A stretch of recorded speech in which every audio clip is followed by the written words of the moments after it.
1912. It started with beautiful over-decorated buildings looking like small castles, telling the story about high society living there.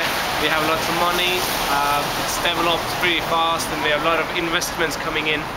And that's why it became a very good sign of high quality living and richness.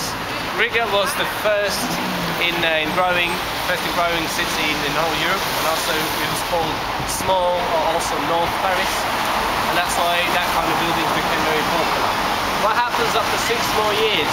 Latvian national romanticists realised it's too posh for us. We need to make something settled down and something more Latvian, and they make national romanticism. A house that tells a story about Latvia, about Latvian costumes, about Latvian identity and folklore.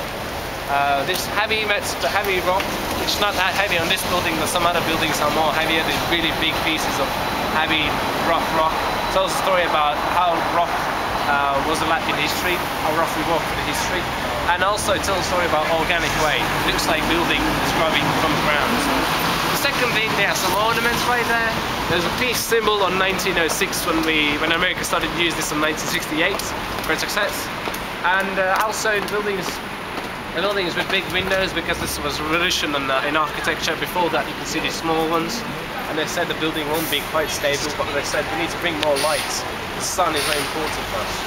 And also next to the ornaments there are some tiles. Outside there's some joists outside, so it's something from structure so we can tell the reality. And also building is rough compared to that point, so it must be like Latvia. It stayed there through good times and bad times for 800 years. But this was too modern for that time. That's why Latvian architects made a conclusion. Riga perpendicular. Bright lines, conservative, maybe some ornaments or no ornaments at all, because we don't need a castle anymore. We need functional and reasonable space for business and offices or private property. And it's actually how Art Nouveau was killed, and then the First World War came, and then after that Art Deco was more. You need these big, massive, interesting buildings, but not so decorative anymore. So this is a very short story about Art Nouveau, so if you go around you can